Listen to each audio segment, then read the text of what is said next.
If you've ever thought about these questions, you might be interested in our podcast today.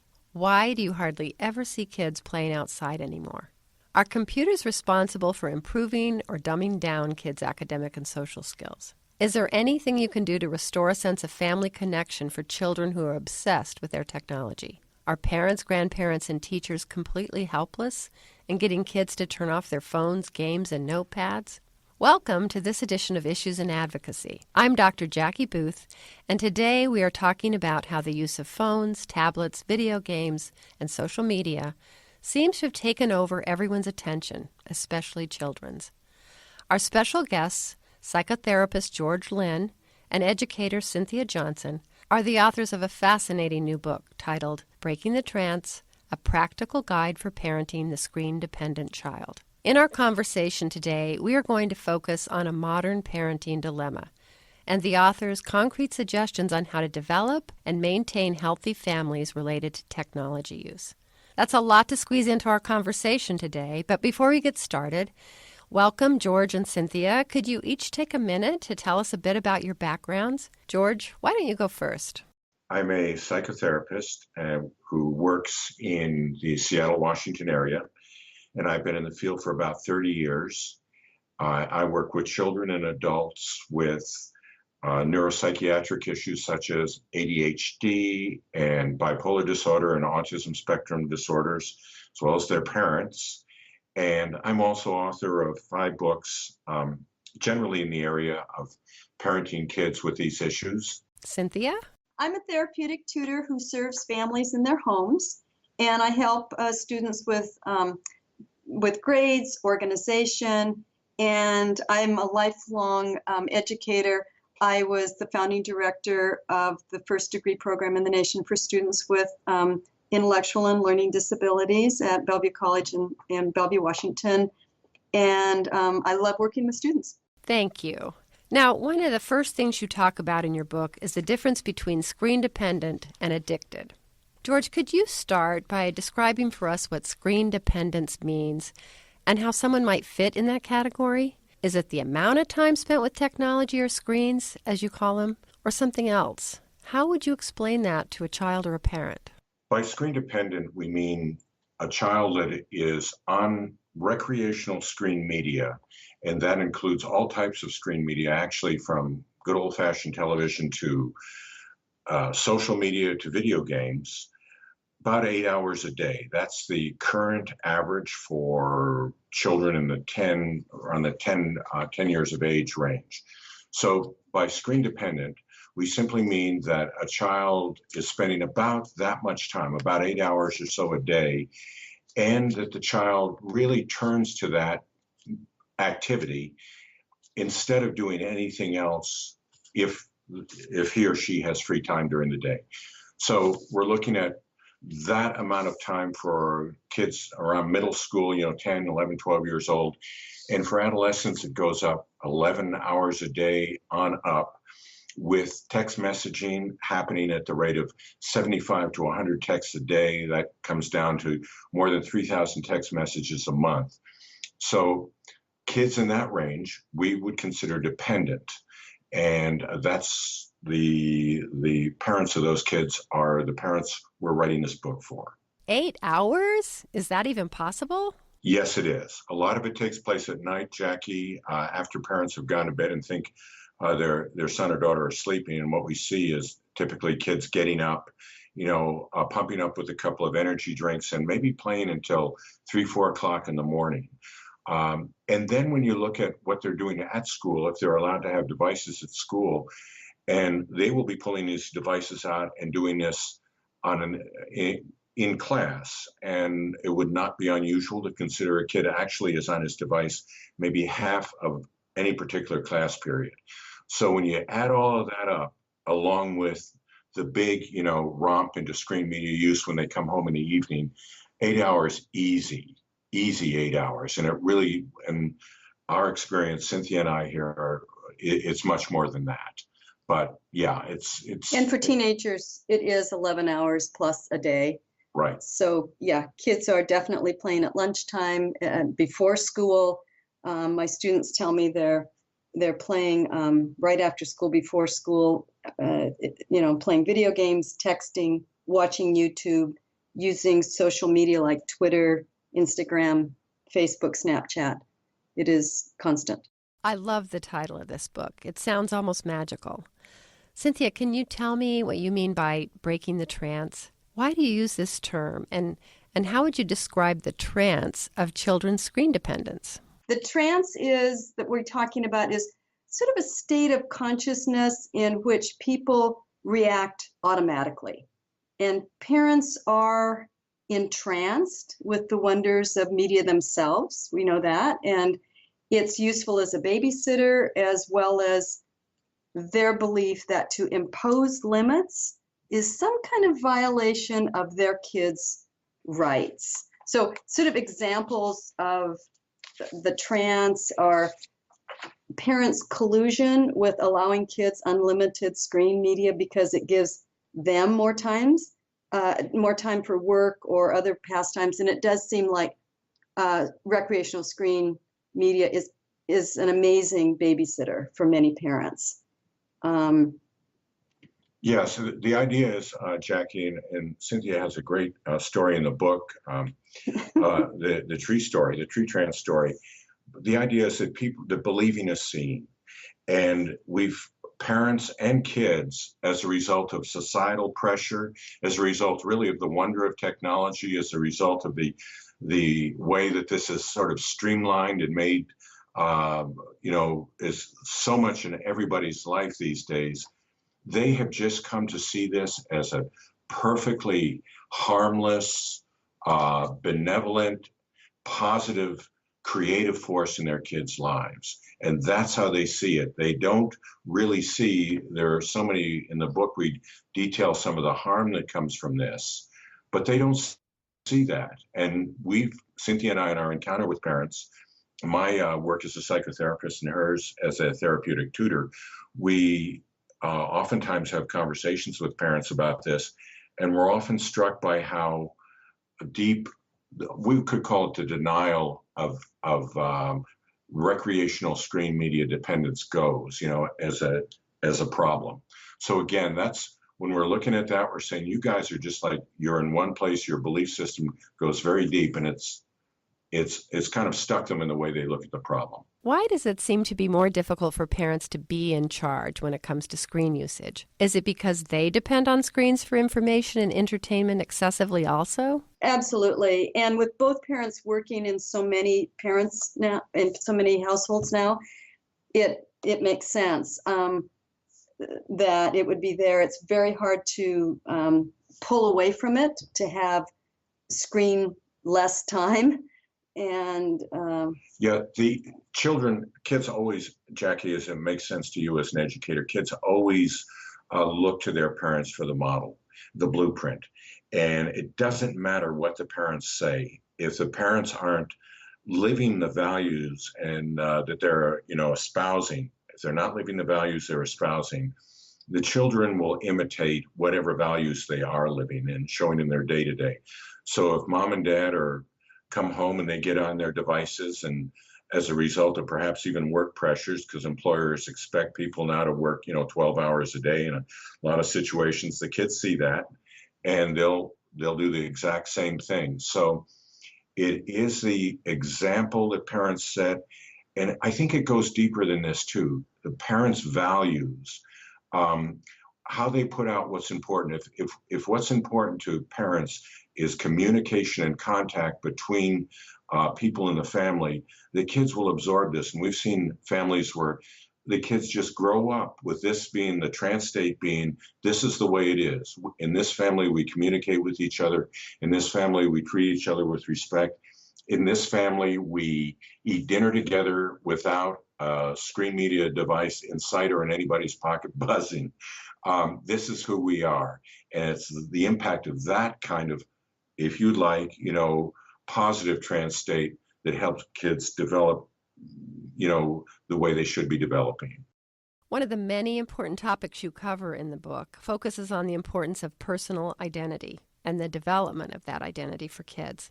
and really for everyone. Can you talk about what research suggests about the potential damage from screen dependence on children's development of physical, cognitive, intellectual, and even emotional levels? Sure. Okay. The physical piece is the easiest one to see, Jackie. In terms of physical damage, the American Academy of Pediatrics suggested this sedentary lifestyle, of kids tends to make them, they tend to develop obesity. In the book, we've also suggested they can do the exact opposite because they don't eat well. They oftentimes don't eat at all, or they eat junk food or drink energy drinks. So you see them getting really thin and boys really weak, underpowered bodies. All kinds of problems happen as a result of staying up all night, sleep deprivation. This includes severe disorganization. It can include mood issues with depression and anxiety. The AAP, again, the American Academy of Pediatrics, suggests that low self-esteem naturally follows from this. So we have physical, psychological, and then probably overall, the most important thing we talk about, and thank you for asking about this, the identity piece, is that if you look at identity, the development of personal identity is a process that all humans go through. And different thinkers have different number of stages. In the book, we picked 6 stages, which are roughly in agreement with several of the major writers in this area. And what we mean by developmental stages are just milestones through which kids develop more sophisticated understanding of 3 questions. Who am I? Who are all these others? And what are we doing together? And if a kid is spending all his time not being challenged by the slings and arrows and joys of real life, he's not going to be learning those lessons. And so what you get is a child that is 17, 18, 19 years old that just seems very immature emotionally. And in fact, immature, we would consider immature morally, not really cognizant of any personal responsibility, for self in the world. So the end result of that is parents may think that they want their kids to have the best, as a result of their screen media involvement, and their skills and knowledges are hip and current, but what they're getting is a kid they can't get out of the house. He doesn't even want, a 17-year-old boy doesn't even want a driver's license. So this can be very problematic, and a very dramatic result of too much screen media use. This goes along with what you detail in the section on the importance of developing personal identity and being able to tell your story. I think adults as well as kids struggle with that. Why is being able to tell your story so important? Jackie, that's such a great question. It's more, it can be to be able to say it out loud, but when I talk about telling your story, I'm using the term more the sense of what Dr. Jean Houston used when she talks about great story. She's a psychologist and philosopher, and what she's talking about is like how a person sees themselves in the world, where they stand, what role they have, what their strengths are. We get our personal story from our deeds. I was talking to a young man the other day in my practice. He's 28 years old. He's a gamer. He's still a gamer, and he's struggling with this, but for the first time in his life, he's out on his own. His parents are financing an apartment for him, and he's living there, and he's saying, George, why do I feel I can't hardly answer the door? I'm worried that I can't cope with anything. I don't know how to shop for myself. I don't know how to, clean, just do the ordinary things that people can do. And I looked at him and I said, dude, you need deeds. You need deeds. And that's the word that was going through my head. Maybe it's an old story, but that's how we learn what we're made out of, by facing adversary, dealing with the adversary, pulling ourselves up off the ground and keeping moving forward. Yeah, our best teacher's our last mistake. Right. And who we are and being able to write it. There really is a marked decrease in social confidence. And that translates over to the education system. Many times in high school and middle school, Students need to write particular essays coming from their experiences, coming from their hearts, coming from the world, the real world. And that's difficult for them because their social confidence has been diminished for sure because of a variety of things, whether it's bullying, online texting, whether it's being in their room 8 hours at night or 5 hours at night in the dark by themselves, but it isn't out in the real world, and that does make a difference. Yeah, let me, I'm going on and on a bit about this, but let me give you one more example. This is a story that inspired me, and I heard this from a 14-year-old kid in my practice. And this kid had Tourette's syndrome. And in Tourette's syndrome, you have a tic, on semi-voluntary motion or verbalization. And his verbalization was a shriek, a high-pitched shriek that had to happen 3 times in a row, exactly the same way, because people with TS tend to be rather obsessive compulsive. And so his life at school was hell. It was just hellish. And it was hellish for people at school. It was hellish for him. It was hellish for the kids in his class. So, but he came in one day and he said, well, my English teacher asked me to do one page, asked us all to do one page and answer the question, who am I? And there's a story question there, who am I? And he ended up, and he got an A++ on this and made his teacher cry. He said, I am the person who picks myself up off the ground after a typical day at school and keeps moving forward. That kid was learning some lessons about life and, what he needed to do to keep his direction and keep his bearing and keep his strength, even though he was vexed with this awesome, neurobiological issue. Again, the importance of story cannot be underestimated. And this tends to be undermined if you're just not out there, dealing with the frustrations of life. Cynthia, you talk a lot in the book about the problems you see with students who are struggling in school and so need specialized tutoring to get caught up. How do you know if their problems in school are related to their screen time? If a child is doing well in school, does it even matter if they are screen dependent? Yeah, that's a great question. I'm a therapeutic tutor, so I serve families in their homes. And before I can help the students, I have to really drill down to what is going on. So like you say, I see students struggling with profound disorganizations, failing grades, sleep deprivation, and they're typically explained in part or sometimes completely by recreational screen media dependence. So I ask, how do I know if it's learning disabilities, cognitive disabilities, etc.? Many parents have not had any kind of educational assessment before, and so I help them understand what that is and be able to cull out which is which. That is difficult to know, and so that's why we do talk about the media control screen plan for parents to be able to, if they only are on a screen an hour a day as opposed to 8, if the parents can understand how many hours a day and really drill down to that and understand it, then it does help. If the child is not doing any screens at all or is an hour on the weekend and they're still having high disorganization, failing grades, etc., then that does matter. So I think it is, it's a triangulation of screens, cognitive and intellectual and learning disabilities to see all of those things and to be able to decide and understand it. But it is possible. I hope that made sense. Does that make sense? Oh, yes, that makes sense. Well, if a family needs to make changes, how does a screen control plan reverse screen dependency? I'm going to have George do that. Sure, thank you. Thanks, Jackie. Just noticing in the latest American Academy of Pediatrics, they have a version of this. So there are no, in the concrete kind of versions of what a screen control plan is.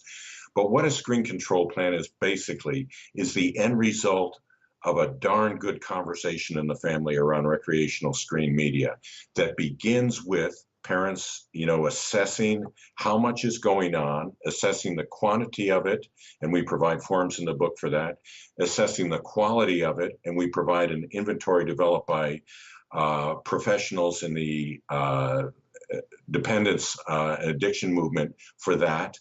And then after parents understand what's going on, understanding the culture of the family and how that plays into it, and before writing the screen control plan, then that there's discussion around family values. So first, parents assess what the issue is, and then conduct discussion around who they want their family to be, how they want their family to be known, and out of all of that comes what we call key behaviors, key performance behaviors, so that parents and kids know kind of what's expected of them in very specific terms. That goes into a plan that is written and everybody signs off on, that basically the screen control plan contains one, the routine, people's routine, more or less during the day, the way it rolls, and everybody knows that. If you're going to school, when you come home and what you do, etc. That contains information about when homework is done, that contain information about how much screen media is allowed, and that very importantly, when nighttime curfew is and how curfew is policed. So the bottom line is, as Ronald Reagan used to say, trust but verify. Wait. We have to delete out Ronald Reagan and we have to delete out police. Okay, we'll delete that one out, but it's the motto is trust but verify. And that means that parents, what we see, Jackie, is that when we ask parents about how much time their kids are spending online, they really don't know. Yeah, 100% they will say, I never thought of that before. Yeah, I don't know. They really don't know, or they'll sort of minimize it. And we just know the feeling when people are minimizing, and when we kind of go like, please don't minimize it. And we are really there to help parents.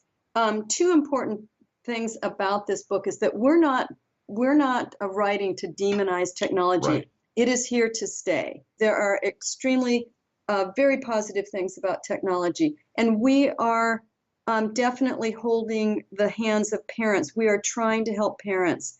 George has 3 children. I have 5. This isn't easy to be a parent in today's society. It is very difficult, and we're there to help. In reading related research about this issue, it appears that gender plays a role in how both kids and their parents react or deal with screen issues. Have you seen evidence that there's a difference between how mothers deal with the problems of screen dependency versus fathers? Is it that difficult for parents to be in charge on this issue?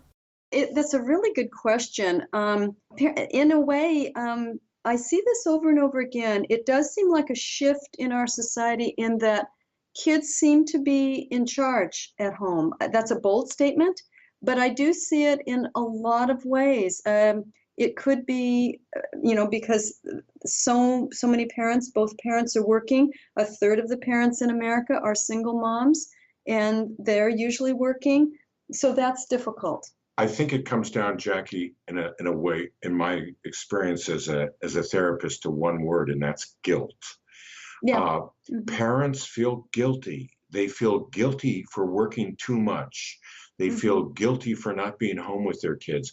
And if a kid has special needs and, dealing with a kid with a learning disability or a psychiatric diagnosis, they feel even more guilty.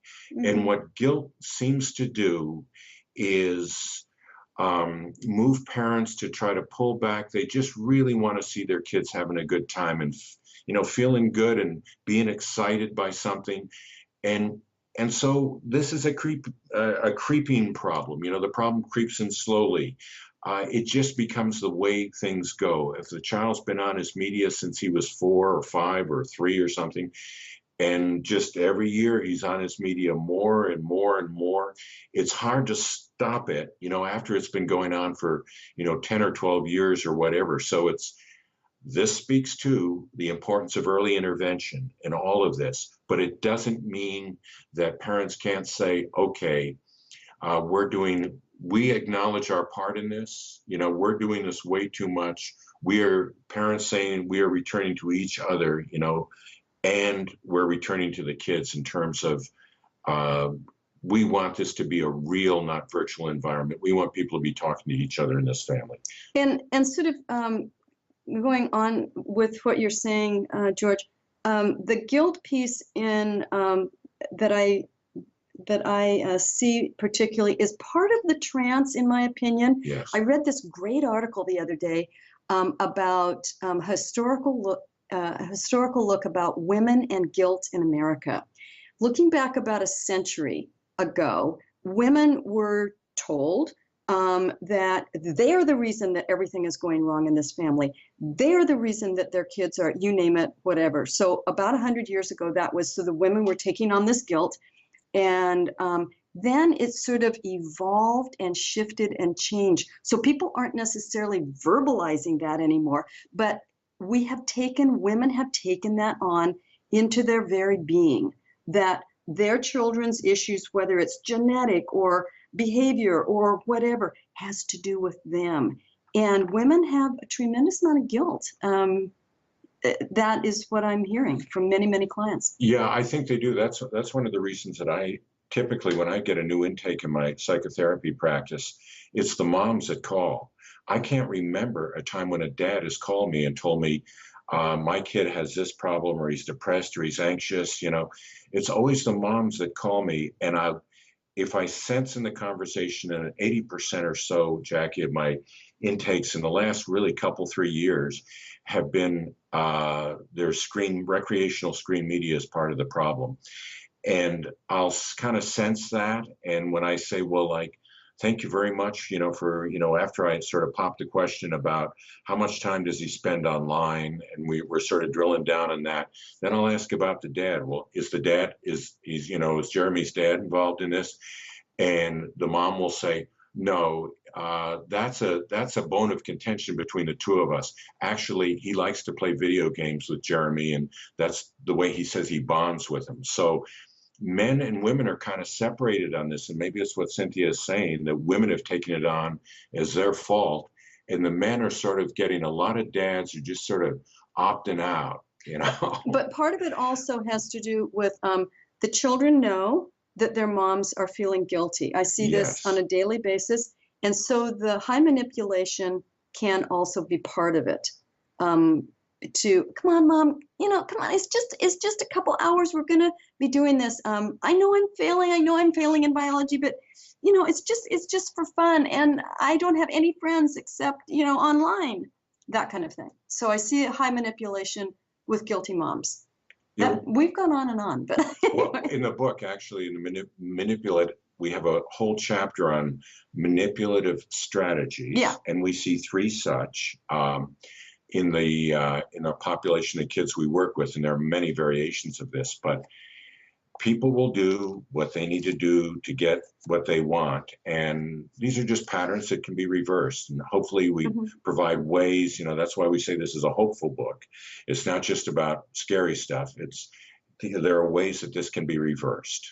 I think parents dealing with screen dependence at home would agree this is a very complex family dilemma. But let's go back to the gender issue. In your experience, does this seem to be more of a problem for boys rather than girls, or are there just different types of problems? I think it goes both ways. I think that we see girls working with social media, the Twitter, the Instagram, the Facebook, the Snapchat, the social media texting, and very involved with that.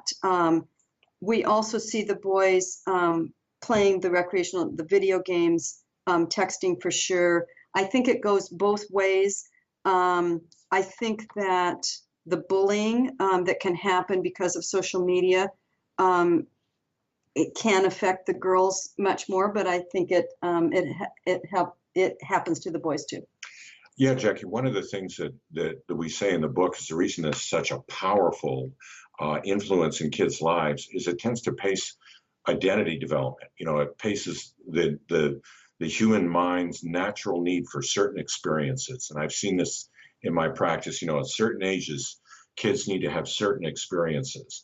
And for boys, video games, especially massive multiplayer online role-playing games, which are definitely the most dependent. They get most dependent on those types of games.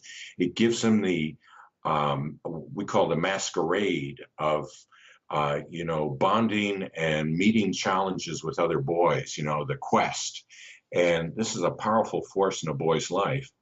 And so you have a lot of dependence there. You're going to have a lot of dependence. And for girls, their needs for bonding, for social affiliation, for development of networks with other girls, the social media can kind of, again, pace that, but not give them the real. What we throughout the book, we're suggesting that it's face-to-face contact. We do see students who are sitting next to each other. I've observed this many, many times, who are texting each other, who are not actually, the pacing of conversations in real time is not there. So it's texting, but it's not how do you go back and forth like a tennis ball with an actual conversations in real time. I'm seeing more and more schools having social skills classes because kids are not doing real time social skills. And that does make a huge difference. Yeah, it does. The ability just to have a conversation and to do something what we call limbic, to have limbic resonance, which is one emotional system of one person in tune with the other emotional system.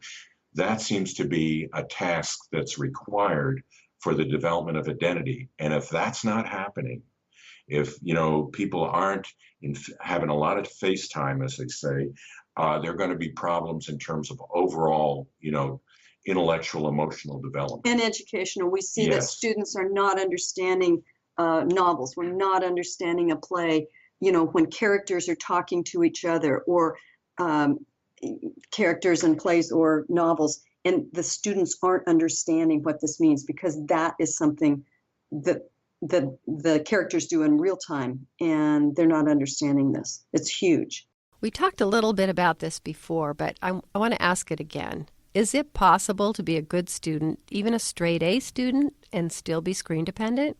I do tutor students who are straight A students who are still gaming tremendous amount of times, and I'm seeing social skills issues tremendously, the ability to interface with other students, their social confidence levels, sleep deprivation still. That's a good question, because it is affecting them socially. They're isolating themselves more and more. They're having to do their homework, extremely fast to be able to pull it off. They may have incredible memories, and so that's how they, do it. They may have, full-scale IQs that are extremely high, but it will still impact them. I see it socially impacting them. I see it physically impacting them. When you look at it, Jackie, there, at least in the public school system, there are, of course, advanced placement programs for a lot of kids, but a lot of kids, a straight A student, just in regular mainstream, classroom environment, if that kid's got a superior IQ, and I just see this going along what you're talking about with higher IQ kids, they can use that IQ to do all kinds of wire rounds. The material that they're studying may be way below their challenge state. It doesn't really challenge them. So they can pull down A's in their sleep.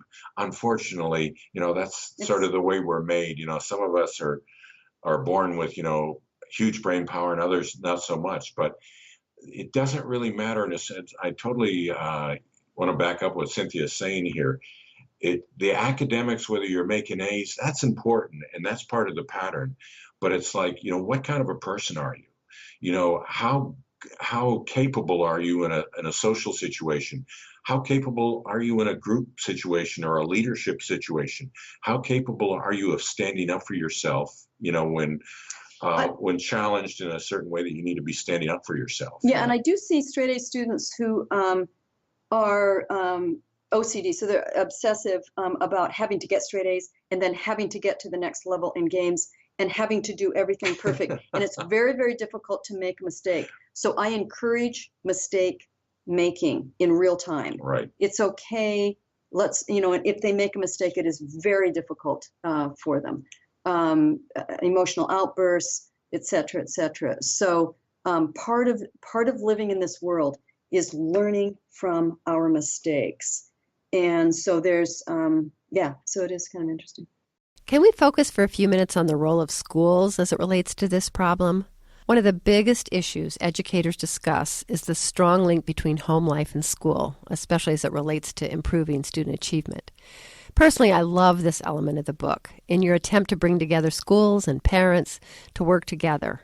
Have you heard of any successes where schools actually worked with parents and made significant change in the way technology is used at home or in the schools? Yeah, let me just give you some observations about public schools and what is happening.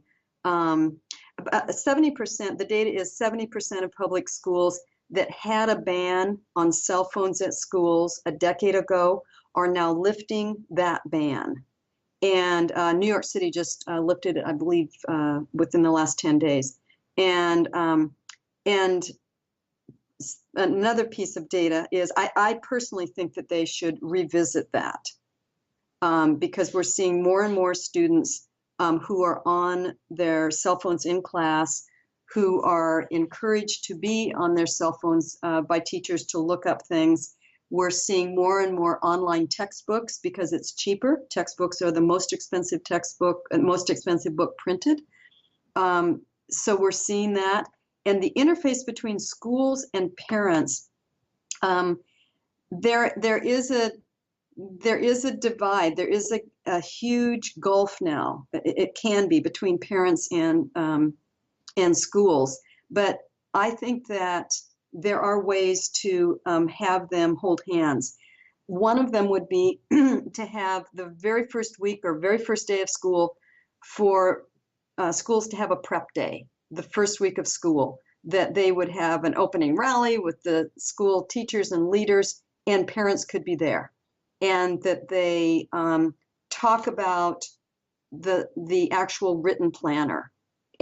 And we have that on page 24 and 25 in our 124 and 125 in our book, which is a really important resource, that you have a school planner that the student every day writes down their homework, that every day if there's no homework, they put NH where it's no homework, that every day at this rally that the leaders would talk about homework and studying and the written planner, and that information would go home to the parents so they could understand that they would discuss a screen control plan and the media control plan, that we're on board here, that we're holding hands, and that they would acknowledge this issue, that the schools would actually return tests to the students. Many schools right now are not returning tests to the students because of cheating.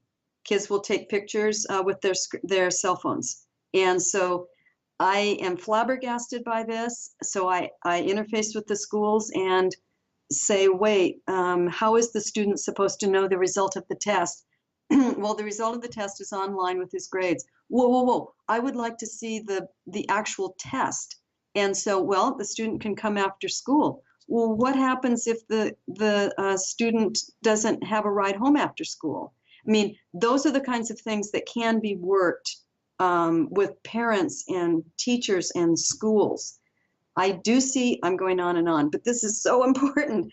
We need to really acknowledge this and work together. I see private schools who do not allow screens at all in their classrooms, and it makes a huge difference for the amount of learning that's happening. Yeah, the private schools are sort of a model in a certain way because they have the power and authority to say, this is the way it's going to be, or you don't have to be here. Unlike the public schools, which have a mandate that everybody goes to school and gets to go to school. So the private schools tend to be less timid about insisting that there are no recreational screen media during the day. What we see, Jackie, is when kids bring their devices to school, they're on their devices all day long, and that's right in class, and they're not paying attention to the teacher. Another thing to sort of add on a bit to what Cynthia is suggesting is just the overall need for, in PTAs or PTSAs, that there's conversation, that this topic is a point of conversation, ongoing mutual education, because nobody knows about this. The teachers don't really know about it. And I'm going to say nobody. I'll say, the older generation doesn't know about the impact of recreational screen media. So there needs to be a lot of mutual sharing of info back and forth. So people have a common database. The adult caregivers have a common database for helping the kids, and that they're not at odds. I think that there is a movement of younger parents with younger children towards screen sanity. I think screen sanity is developing with like newborn baby parents of newborn babies, because they've been told by the AAP, the American Academy of Pediatrics, about the guidelines that they recommend.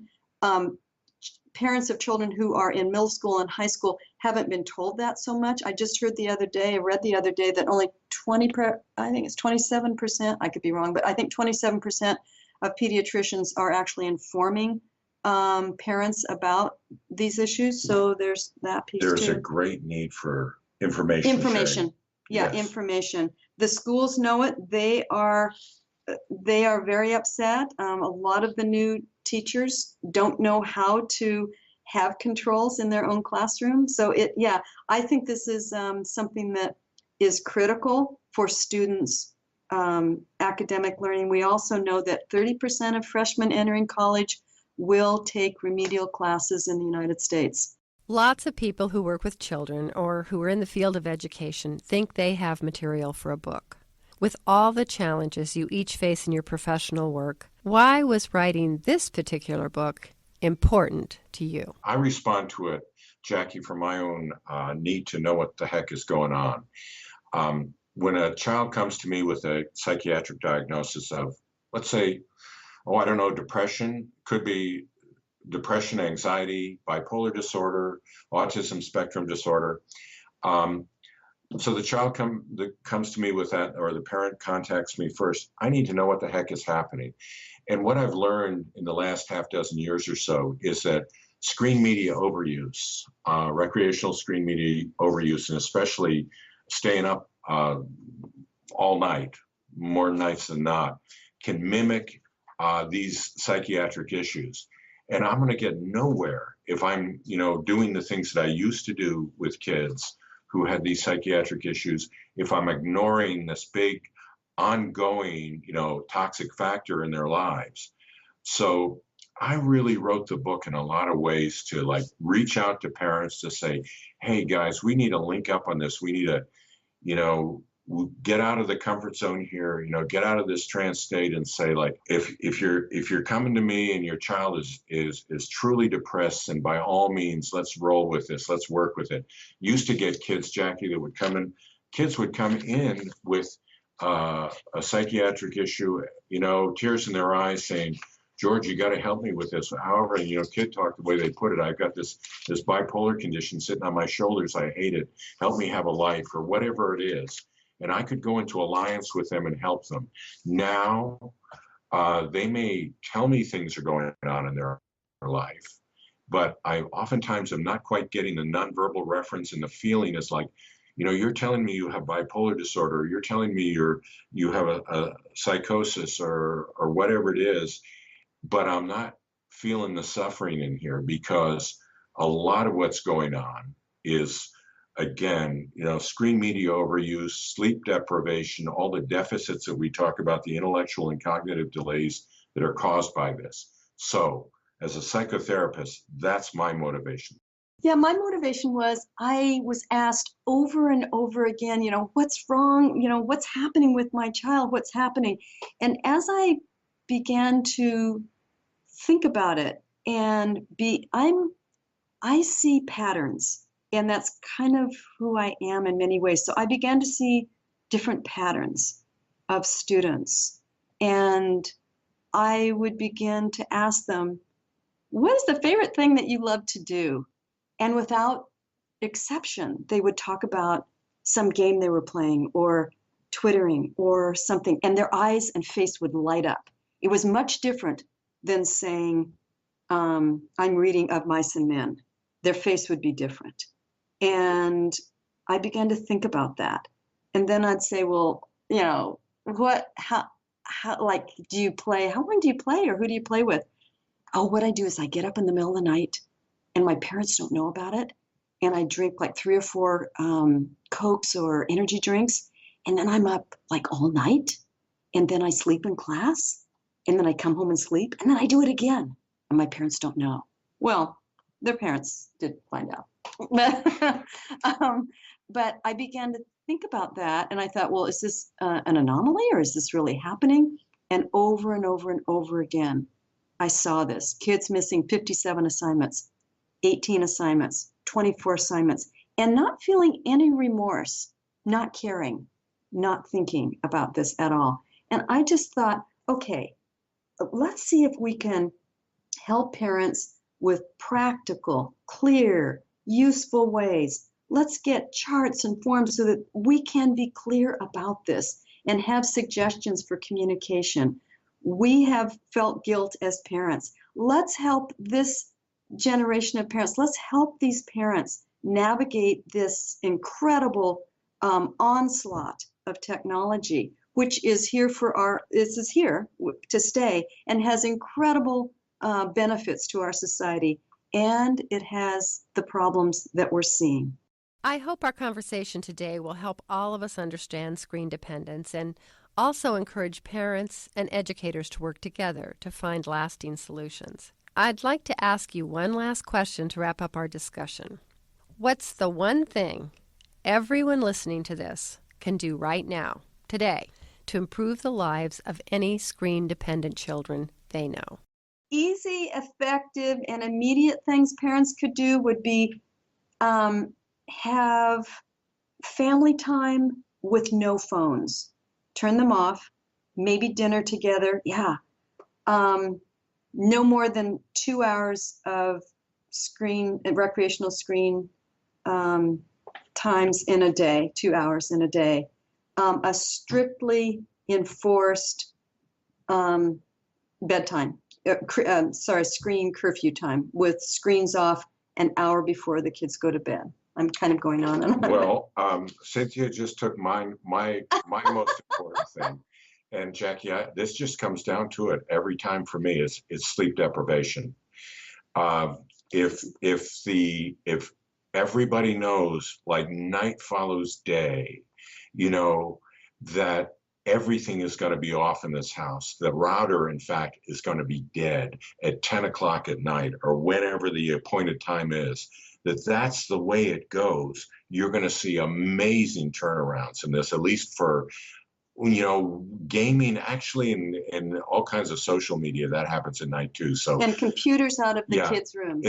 Computers out of the kids' rooms. That's a something big one. The pediatricians suggest that also. Take the computers out of their rooms. But that's what a lot of parents. That's the place they get to if they go like, my kid's got to sleep at night. He's not sleeping.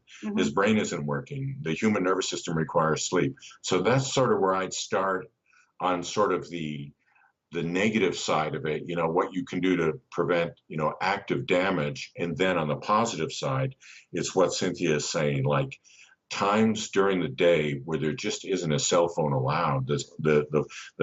Maybe they're in your pocket, but they're turned off, so they're not buzzing. Like how to teach, just an example, how to teach kids to know their letters for preschool and their words and so forth. I remember, seriously, asking all of my kids, what's your favorite yogurt? And would get their favorite yogurt, and they would write their letters on the windows. The windows were, of course, trashed, but it was really, really fun. And that sort of experiential learning to know, okay, so here's an A and here's a B, and then write words in your favorite yogurt. It was really fun. But those are the kind of fun things that parents can do, and kids will always remember, the sort of being real having fun with your kids, going on walks, going on a penny hike, having a penny and then you flip it and then you get to the end of the block and is it heads or tails? You go left or right and just sort of experimenting and having fun with kids. Yeah.